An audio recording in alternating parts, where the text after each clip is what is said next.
اعوذ باللہ من الشیطان الرجیم، بسم اللہ الرحمن الرحیم۔ ایک روز غوث الاعظم رحمۃ اللہ علیہ خطاب فرما رہے تھے کہ اچانک آپ نے اپنی آستین چادر مبارک میں ڈالی اور جب واپس نکالی تو پوری آستین گیلی تھی، اس میں سے پانی ٹپک رہا تھا، لیکن آپ کے جلال کی وجہ سے کسی کو جرت نہ ہوئی کچھ پوچھنے کی۔ کچھ دنوں کے بعد ایک قافلہ بغداد پہنچا جو سمندر کے راستے کشتی کے ذریعے آ رہا تھا۔ اس قافلے کے لوگوں نے ایک عجیب واقعہ بتایا کہ زور کا طوفان آیا اور ہماری کشتی ڈوبنے لگی۔ ایک شخص نے بے اختیار پکارا، یا عبد القادر جیلانی مدد! ہم نے دیکھا کہ ایک ہاتھ اچانک کہیں سے آیا اور ہماری کشتی کو پکڑ کر کنارے تک بحفاظت پہنچا دیا۔ اس قافلے سے اس واقعے کا دن اور وقت پوچھا گیا تو یہ وہی دن اور وقت تھا جب خطاب کے دوران آپ نے اپنی آستین چادر مبارک میں ڈالی اور گیلی آستین واپس نکالی تھی۔ سبحان اللہ۔ اسی طرح ایک دن حضرت غوث الاعظم رحمۃ اللہ علیہ مجمع میں خطاب فرما رہے تھے۔ آپ کی محفل میں عراق کے تقریباً سب اولیاء موجود تھے۔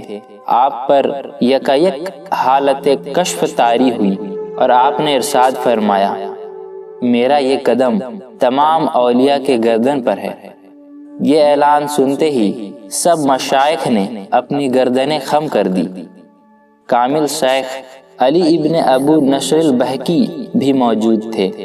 آپ دوڑ کر آگے بڑھے اور سرکار کا پاؤں مبارک اپنی گردن پر رکھ لیا۔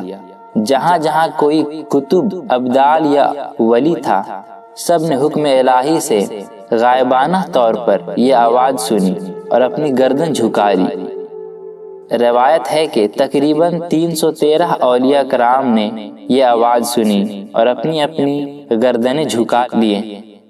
حضرت خواجہ معین الدین چشتی اجمیری رحمۃ اللہ علیہ خراسان کے پہاڑوں میں مجاہدے میں مصروف تھے۔ آپ نے بھی یہ آواز سنی اور اپنی گردن اتنی جھکائی کہ سر زمین کو چھونے لگا۔ روایت میں یہ ہے کہ غوث الاعظم عبد القادر جیلانی رحمۃ اللہ علیہ نے فرمایا، معین الدین گردن جھکانے میں بازی لے گئے۔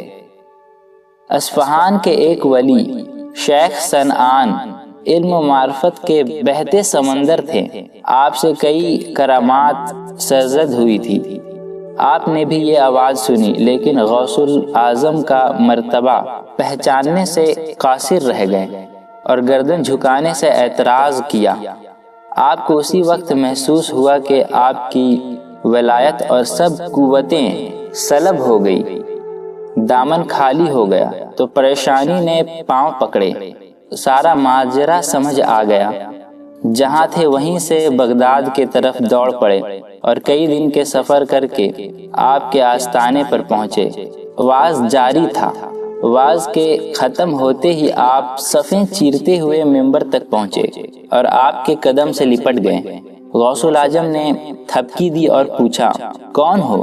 کہاں سے آئے ہو؟ بولے، یا حضرت میں شیخ صنعان ہوں، اصفہان سے آیا ہوں۔ صنعان، یہ کیا حالت بنائی ہوئی ہے تم نے؟ شیخ صنعان نے روتے ہوئے سارا ماجرا بیان کیا اور معافی کے طلبگار ہوئے۔ غوث الاعظم نے انہیں گلے لگا لیا۔ گلے ملتے ہی شیخ صنعان کے شلب شدہ سب درجات و حالات واپس آ گئے، بلکہ اضافہ بھی ہوا۔ آپ کی زبان سے نکلا ہوا یہ لفظ حکم الہی تھا۔ دور حاضر کے بھی سب اولیاء آپ کے تابع ہیں اور آپ کے راستے اور آپ کی سفارش سے ہی اوپر جاتے ہیں۔ یہی وجہ ہے کہ موجودہ سب روحانی سلسلے، چاہے چشتی ہو، نقشبندی یا سہروردی، آگے چل کر قادری بن جاتے ہیں۔ چشتیہ قادریہ، نقشبندیہ قادریہ اور سہروردیہ قادریہ وغیرہ۔ جس کا ممبر ہوئی گردن اولیاء، اس قدم کی حلاوت پہ لاکھوں سلام۔